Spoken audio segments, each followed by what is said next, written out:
Hello and welcome back. Have you ever wondered why the prophet doesn't ever do something to prove that he's a prophet? What do you think the response would be? In today's video, which covers Helaman chapters 7 through 10, we find out because that's exactly what happens. In our last video, we discussed the Nephites' involvement in secret combinations and organized crime. The more part of the Nephites joined the secret band. By contrast, the Lamanites sought to eradicate Gadianton's robbers from among them. But before we begin, I have a trivia question that we'll answer at the end of the video. The protagonist of today's story is Nephi, the son of Helaman. But what happened to Nephi's brother Lehi? Did he leave the faith? Did he remain faithful? We'll find the answer to that question before the end of today's video. Now returning to Helaman 7. As I said in the beginning, before we finish today, Nephi is going to prove to the people that he's a prophet, and we'll see how they react. But first, we need to set the stage. If you'll remember, in our last video, Nephi traveled into the land northward to continue his mission among the Nephites. Perhaps he hoped to set them on a different trajectory, as he had done among the Lamanites with his brother Lehi. Helaman 7 begins by telling us that Nephi's mission to the Nephites in the land northward was a complete failure. Quote, they did reject all his words, insomuch that he could not stay among them. He returned home to Zarahemla to find the people there in an awful state, with the Gadianton robbers enforcing and upholding corruption at all levels, including the government. In addition to being the prophet, Nephi was apparently a somewhat prosperous man. He had a garden next to the highway leading to Zarahemla's main market, and just inside his garden gate, he had a tower adjacent to the highway. Why he had a tower is anyone's guess. Nephi was disappointed and heartbroken about the state of his fellow Nephites.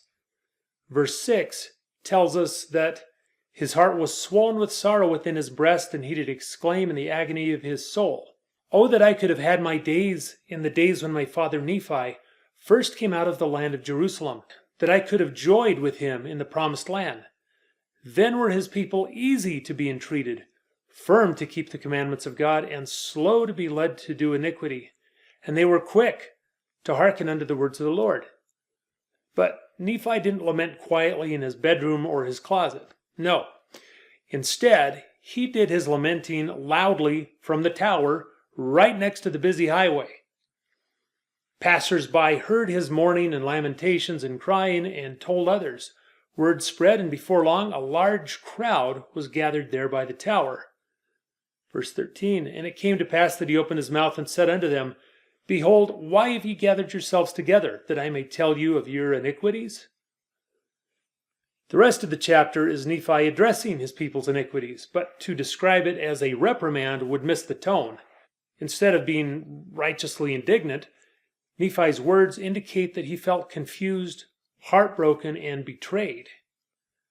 Yea, how could you have given way to the enticing of him who is seeking to hurl away your souls down to an everlasting misery and endless woe? And then continuing, Oh, how could you have forgotten your God in the very day that he has delivered you? And then he addressed the elephant in the living room.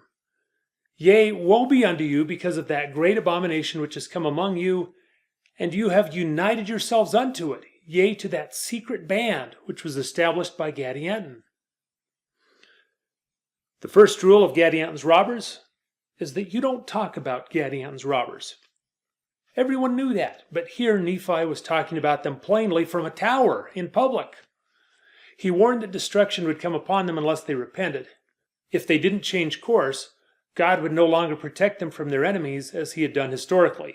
What intrigues me about that part of the prophecy, that he would no longer protect them from their enemies, is that most of the Lamanites, who had always been their enemies, had been converted and now righteous. So who are their enemies now?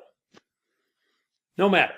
Continuing in chapter 8, Nephi was so direct in his condemnation of Gadianton's band, to which the more part of the Nephites belonged, that some of them became angry. There were some corrupt judges in the audience who demanded that the crowd seize Nephi so he could be condemned for his crimes. But the crowd was divided in their opinion. Some sided with the judges and wanted Nephi taken prisoner.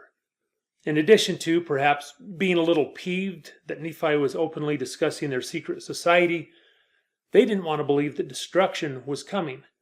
They felt their city was invincible. Even though the city of Zarahemla had been under Lamanite control and occupation less than 10 years earlier.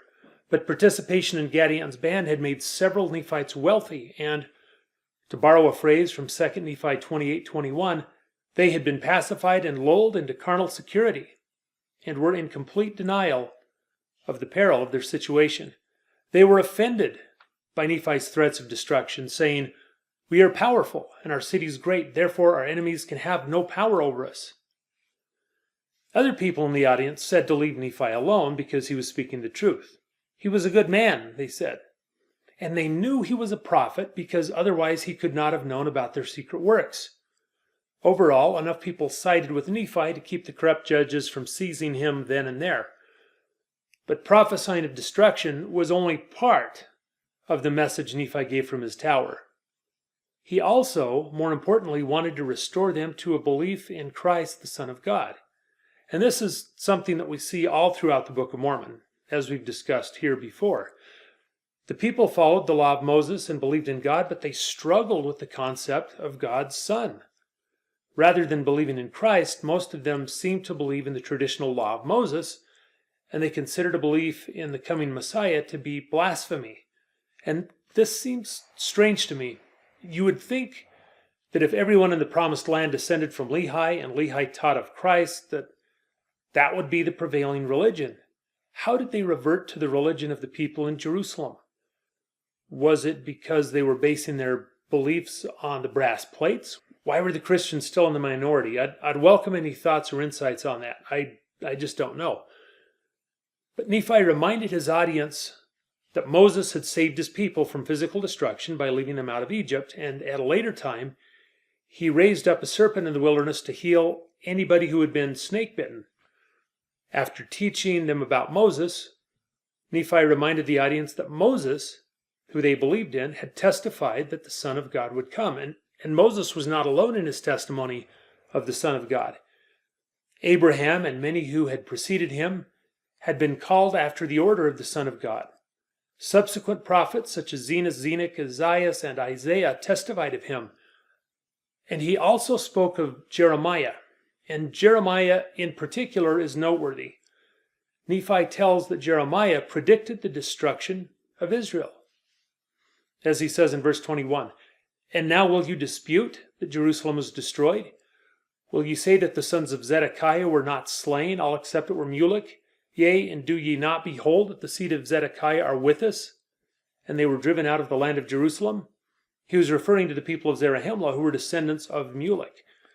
But what Nephi was basically saying is that when someone makes a miraculous prophecy, such as the destruction of Jerusalem, that's evidence that they're a prophet and you should take what they say seriously. So then, having established that Jeremiah was credible because his prophecy had been fulfilled, he reminded the people that he also prophesied of the coming of Christ. And Nephi concluded by saying that the people had so many witnesses of Christ that the only way to deny them would be to lie. Listen to verse 24. You can hear his frustration.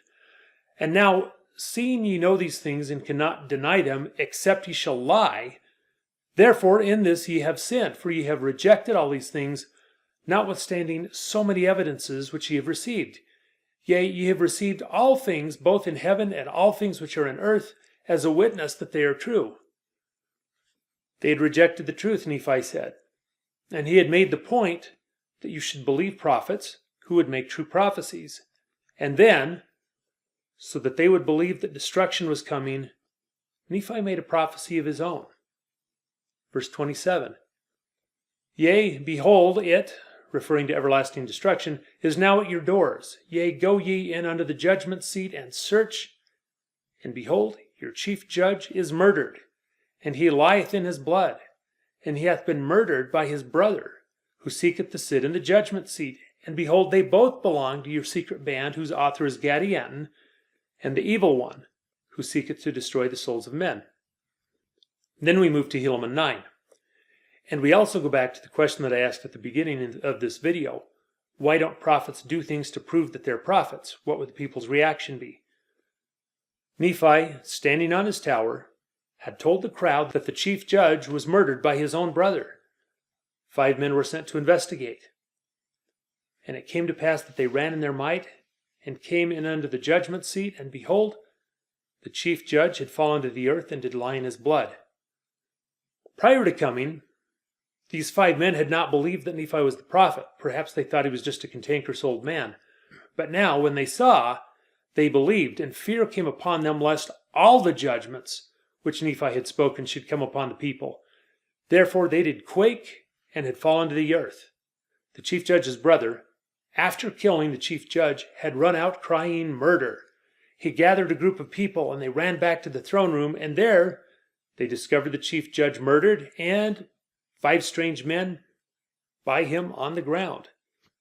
The people concluded that those 5 men had done it. And it came to pass that they laid hold on them and bound them and cast them into prison. And there was a proclamation sent abroad that the judge was slain and that the murderers had been taken and were cast into prison.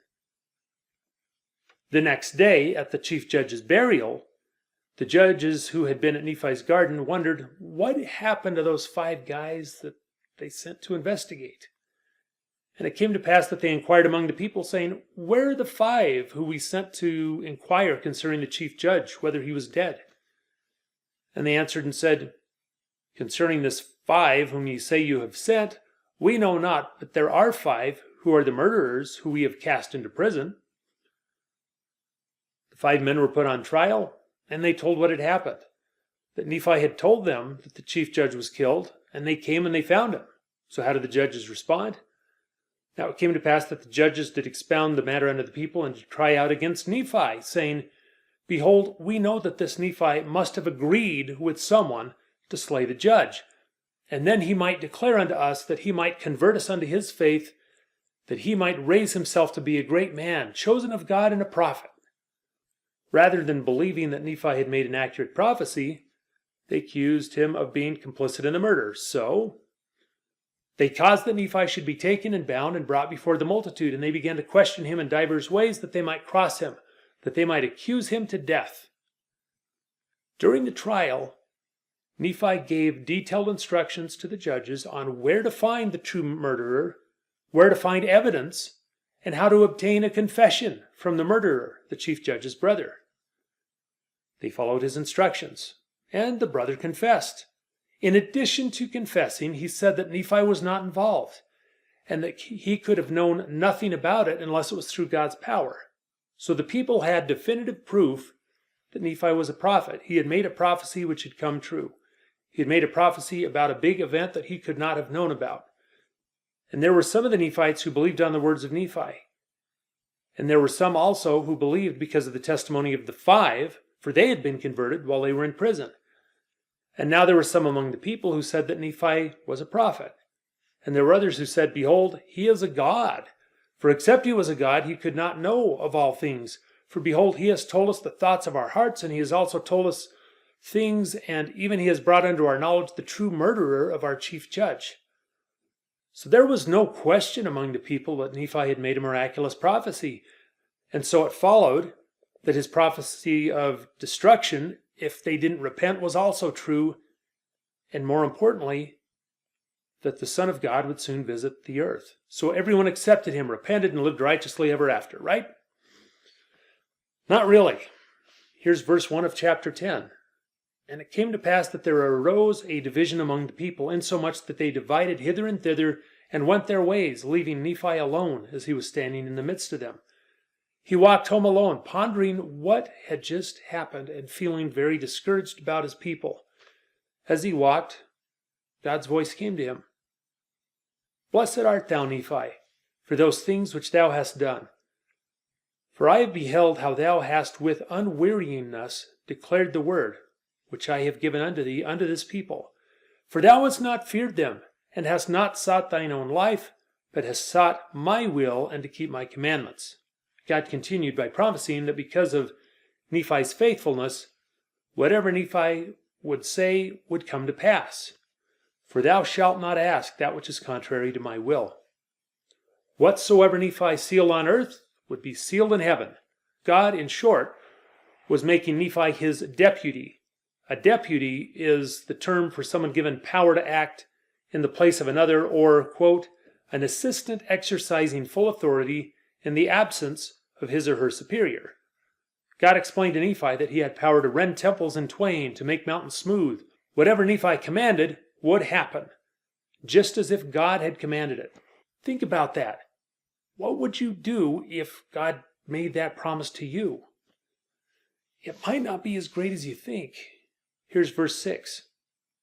Behold, I declare it unto thee in the presence of mine angels, that ye shall have power over this people, and shall smite the earth with famine and with pestilence and destruction, according to the wickedness of this people. It's one thing to stand on your tower and warn people of imminent destruction, but it's quite another thing to be the person responsible for lighting the actual fuse. Prophets typically pray for God to spare their people. Abraham, for example, prayed in Genesis 18 for God to spare Sodom if he could find only 10 righteous people. How must Nephi have felt knowing that he was tasked with carrying out the punishment that he had promised? After being tasked with smiting the people, Nephi did not even go home. He immediately began warning them. But if he expected his miraculous revealing of the chief judge's murderer to change their attitude, he was mistaken. Behold, they did still harden their hearts and would not hearken unto his words. Therefore they did revile against him, and did seek to lay their hands upon him, that they might cast him into prison. This is a good example of people knowing that what they are doing is wrong and defiantly continuing to do it. But Nephi was protected from the crowds and continued preaching, but it was of no use. There began to be contentions among the people, and they began to kill one another with the sword. We might learn a couple of things from this incident. First, people will do what they want to do. If the prophet says something they don't like, they'll ignore him, even if he proves that he's a prophet. Second, having God's power may not be all it's cracked up to be. I've heard people talk about all the amazing things that they would love to do. But instead of that, Nephi had to use God's power to smite the people he loved with destruction. And now for the trivia question. What happened to Nephi's brother Lehi? Did he leave the faith? Did he remain faithful? The question is answered in Helaman 11, verse 19. After spending a verse talking about Nephi being a great prophet, Mormon, the narrator, says this, and behold, Lehi his brother was not a whit behind him as to things pertaining to righteousness. So even though Nephi was the star of the show, could make prophecies, had God's power, his brother Lehi was just as righteous as he was. And I suspect that there's a lot of people who fall into that category of being just as righteous as someone who has a more visible position. And that's all I've got. I would love to hear your comments. Feel free to weigh in on the discussion. If you're not subscribed and you've lasted this far, you probably should. And we will see you next time.